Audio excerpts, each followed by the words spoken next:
Praise God. Thank you, Jesus. Amen. Voice is starting to clear up a little bit. Praise the Lord. Starting to feel a little bit better. Last day of the medication. Amen, Jesus. I'm really, I don't know what's taking place right now, but that's okay. I believe it has to do a lot with the influences right now that are taking place throughout the world and upon man in general. But at the same time, I believe it's the Spirit of God moving upon some of us. And I've mentioned this before about taking a stand. Now, some of you, I don't know. This is really going to be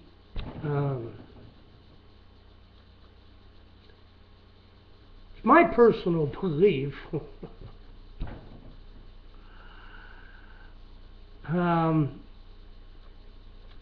for the sake of those that are to be saved, that those who come against the work and the will of the Father are only going to be warned once or twice. And after that, the Father's going to deal with them on His own. Now, some of you may find this hard to believe, but when this begins to take place, you're going to find out just how true it is. And I believe that's getting ready to start to take place. It's all part of the defense and the gathering in and the separating and the dividing. I had a brother, I don't know, God forgive him, because you can tell he doesn't know if he's coming or going.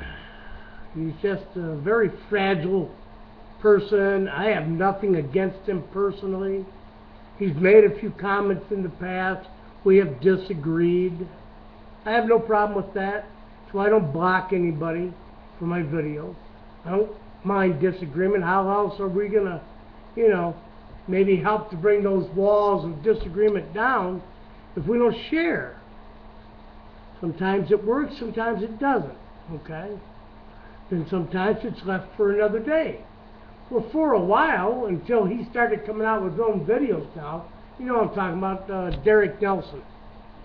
Until he started coming out with his own videos, which, unfortunately, because he hasn't done these before, he doesn't understand that when one person makes a comment to another person on his video, it gets mailed to you, Derek. The comment gets mailed to you that is being made to someone else. The comment isn't being made to you. It's being made in reply to a comment by someone else on your channel, on your video. So you've gone ahead, not understanding that, and read a comment that I made to 2012, not to you, and you replied back, and I wondered to myself, well, why in the world is he replying back to me? I never made a comment to you on your video. But you have read the comment that I made to 2012 and assumed I was making it to you. So what do? Well, being lacking a little maturity, all right, so that I was unable to clear this up with you, amen, you go ahead like a little kid and block the video when the comment I made had absolutely nothing to do with you. If you'd have read it, it was actually in defense of what you had said about being a slave and 2012 was trying to correct you using Strong's Concordance in the natural realm, the scribes, you know. So many things, Derek, that you do not understand that, you know, you really need not to be blocking other people, especially when they're trying to take some time to share with you the best way they know how, until you really understand what's being said. Because if that's the position you're going to take, you might as well stop making videos right now. Because you're a little too thin-skinned. If you can't take hearing something from somebody, you might as well just disable comments altogether. Because you stepped out here now, which is fine, but you've got to show a degree of maturity if you're going to come out here. Since I wasn't able to share that with you, because you have blocked me, which is, that's fine, brother. You just, that's what's in your heart to do, just do it. I got news for you folks. It's going to start getting real hot out here real quick. And a lot of you need to start to back off. Just like Paul said, I ain't talking about word, I'm talking about power.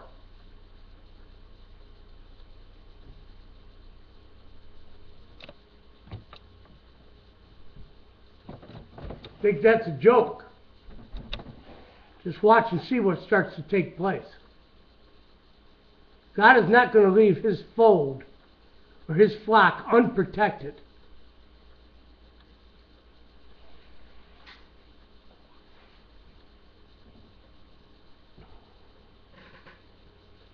And He's coming back against those words that are being spoken by people.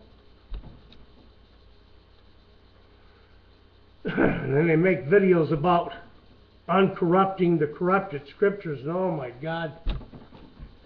Man, oh man, oh man. She just doesn't want to give up on that stuff. There's nothing I'm going to be able to do. I told you before, this was the last stage in regards to the leading of the Spirit that I was even responsible to make. At this point, my hands are washed of it. If she's not willing to accept, because I personally don't believe I'm the only one who has said anything to her about this.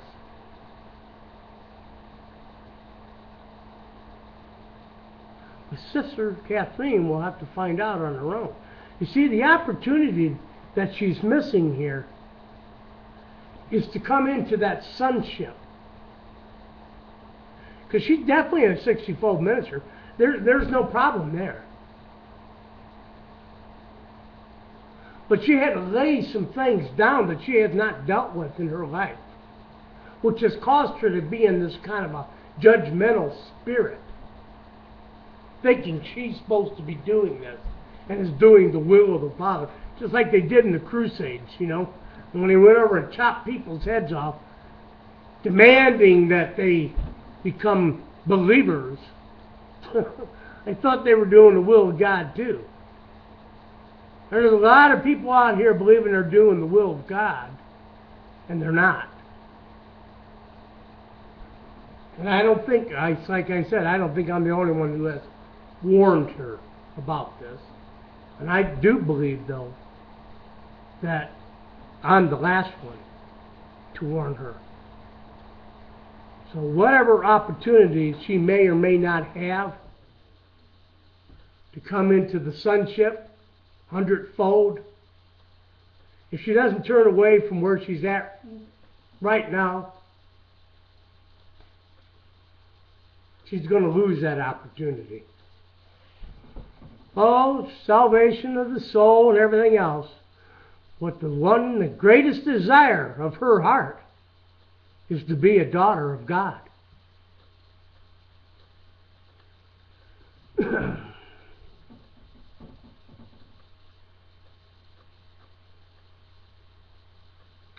You're not going to have anybody to blame but yourself, Catherine. Because you just refused to listen. You're too headstrong, willful, too proud, spiritually proud. A lot of you don't know you can be lifted up spiritually. Be spiritually proud of your knowledge of the Word of God and the understandings. Okay? You can get lifted up in that. Puffed up. Knowledge puffs up. And when you get puffed up like that, sometimes it's hard to come down.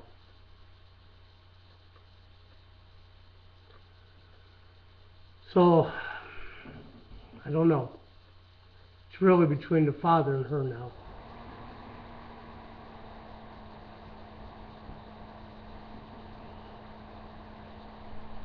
I hope and pray that when the awakening actually takes place, and those of you who see the movement of the Holy Spirit going through the households of faith and the commotion that's created from that awakening,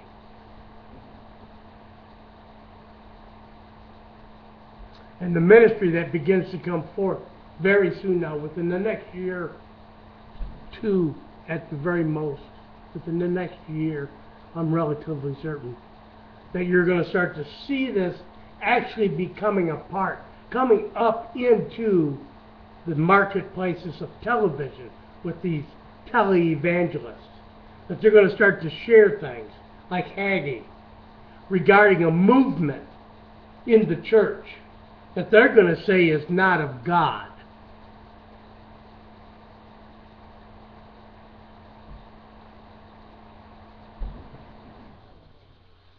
What else would the whore do? She's got to keep her people in the dark.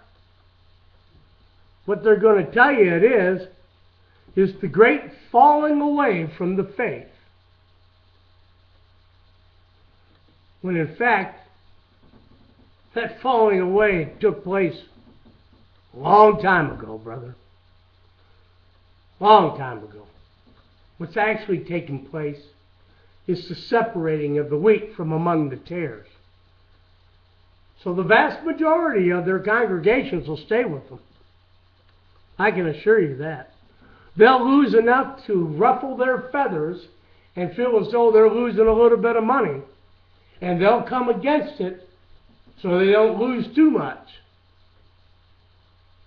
Just enough to create a commotion in the marketplace. Just like the Lord said it would take place.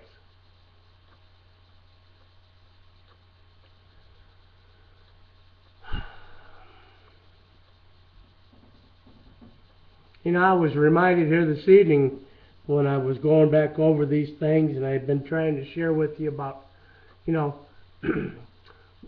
there's scripture that even says that we shouldn't even talk about some of the things that they do in darkness. I know my brother Sifted Believer made a good point regarding exposing the darkness, and I have no problem with that. But to go beyond exposing it, okay, which is, listen, how about the way man treats man? How about how the rich treat the poor? I mean, it's not as amazing and as interesting as maybe some Nephilim or demon coming through doing the hearts and all this. I mean, it's not as scientifically interesting, okay, but it's a wickedness. How about how you treat people, or care or not care about people? And I'm not talking to my brother, sister, believer, but I'm talking about us. How we treat others. That's a wickedness too. When we're doing it wrong, when we're not doing it in love, when we're not doing what we ought to be doing, by the leading of the Holy Spirit, it's wickedness. But it's shameful even to speak of the things they do in darkness. So now you want to just uncover it all, huh? Sister Catherine? Well, judgment's coming. And I don't think you folks understand exactly what that means. And that's unfortunate, too. Because just along with that treading lightly upon the cross of Christ, those who have treaded lightly, brother, it is a fearful thing to come into the hands of a living God. Now, you may not feel that right now, but I assure you, those who have done so are going to change their tune when it takes place.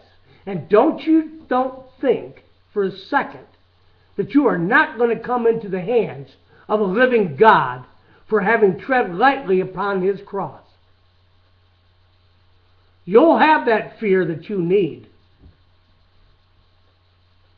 It'll be very real. You can be certain of that.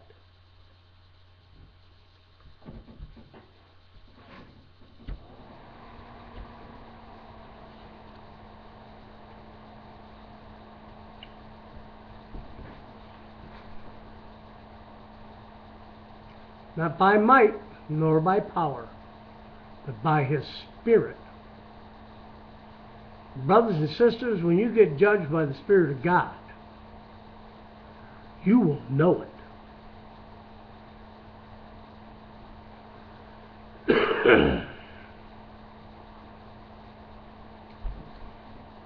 Some weren't even able to find forgiveness. They repented in tears, and you could find no forgiveness.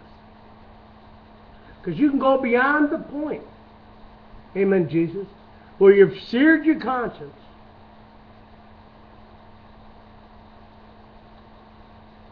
No longer able to be moved by the leading of the Spirit of God. This word was written to the believer, or at least the so-called believer, and to the believer. All those warnings in there, I mean, everybody's saying, well, judgment's coming to the world, judgment's coming to the world, judgment's coming to the world. Jesus. Anybody bother to look what judgment came to Israel? Do you think God's going to judge the household of faith in the body of Christ any differently? I wouldn't be worried about the judgment coming on the world as much as I'd be concerned about the judgment coming upon the households of faith.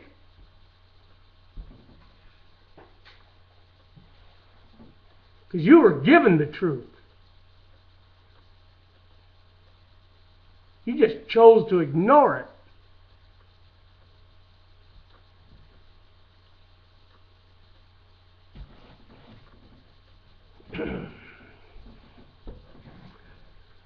Wake-up's time's coming, and soon after that judgment takes place. So, you ain't got much more time. I hope and pray some of you start to understand that it's more important for us to start breaking the bread of life, to begin to reason with one another regarding the Scriptures, coming together to see if what a brother is saying to you concerning the Alpha and the Omega might not be true. Because see, many of you just still don't get the point. You don't get the idea that not everyone, not all the wheat. You read things, you don't want to accept what they're saying.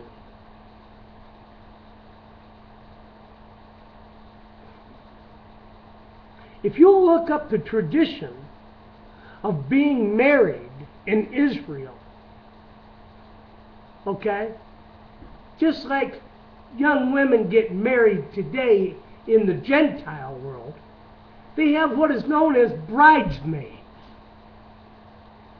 We have a few bridesmaids.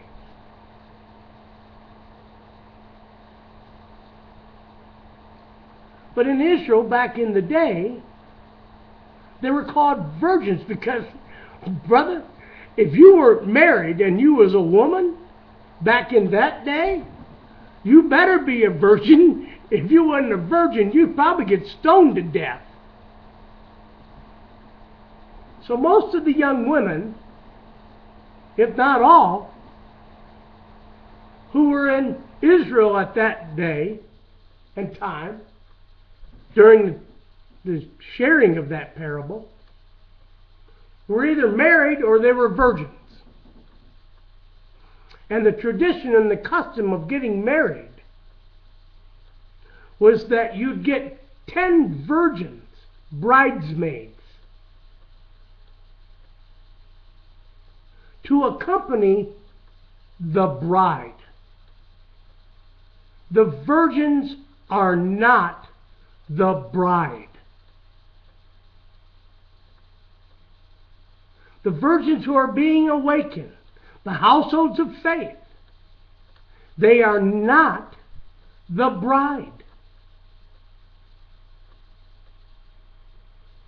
But you will read that until you are blue in the face and swear up and down those virgins are the bride.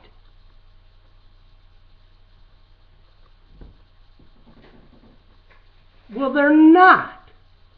And I don't care how much you want them to be. They're the attendants to the bride. The bride is the church, the walls of stone that stand upon the stone foundation. The foundation of stone and the stone walls, that's the church. That's the bride.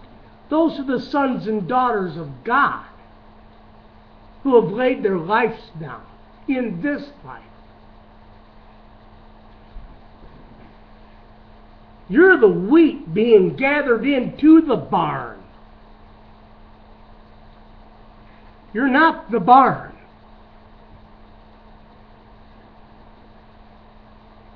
The covering is the anointing, the wings of God, the covering, the anointing that comes upon the sons and daughters. You've been invited to the wedding feast, provided you enter in by faith.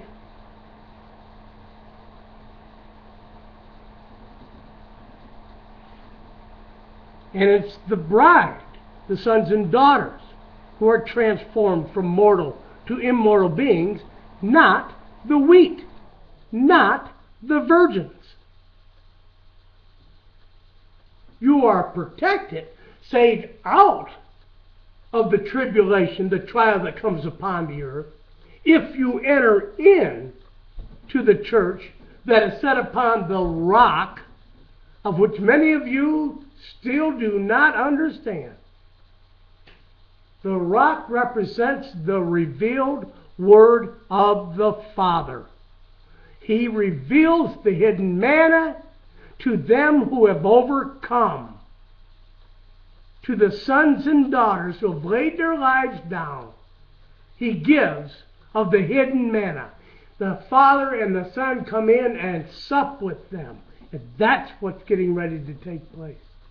That union of the sons and daughters with the Father and the Son. When that takes place and the anointing comes upon them, that's the barn that the wheat are going to be gathered into.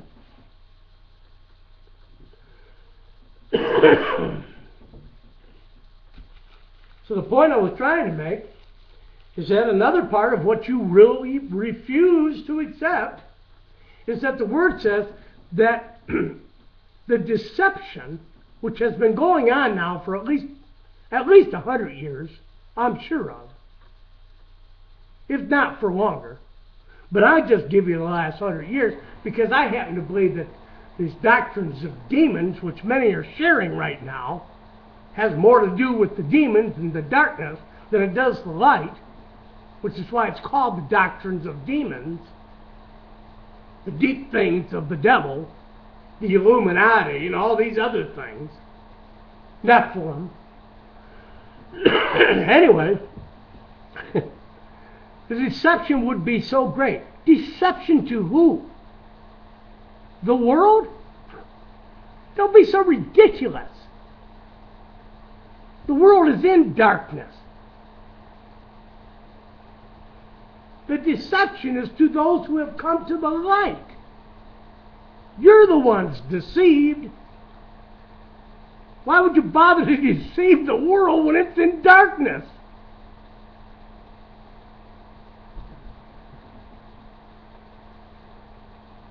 It's the so-called Christian faith, the tares.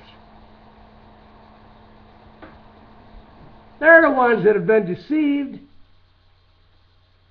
Why do you think the eyes, you got to be awakened? Because you fell asleep. The deception is so great that if it were possible, even the election of grace or the elect would have been deceived.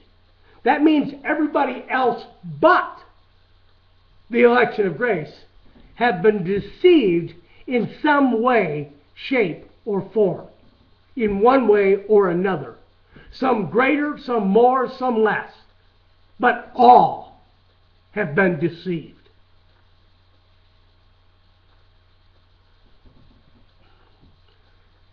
That's the whole point of the ministers of fire, removing the chaff from off the wheat and the purging that takes place with the house. The cardinal mind, the cleansing, the purging.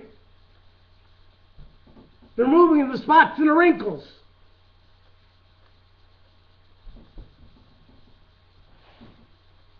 Not me. Not me. I'm not deceived. Yeah, just keep believing that. You just keep believing that. See where that pride gets you. Well, you can tell I'm feeling a little bit better right now. So, Lord willing, tomorrow will be a better day too. It's the last day of medication for me. I didn't go into work today. The little volunteer thing I did, I didn't feel up to it. You know, I suffered through on Friday when I shouldn't have gone in, and I decided I ain't gonna do it. Amen. Gave myself another day of rest. So, listen, I love you guys. The Lord be with you and bless you. Derek, sorry for the misunderstanding. I hope you're matured enough to see that that's all it was, because I didn't even make a comment to you, and somehow or another you're, I don't know, got all twisted around there, brother. As you start to do more of these videos, you're going to learn more about them and how the comments come back to you, even if they're made to someone else on the page. Had you read where the comments were coming from, you would have seen that I made the comment to 2012, not to you. So, I love you. The Lord loves you and bless you and keep you. In Yeshua's name, amen. Amen.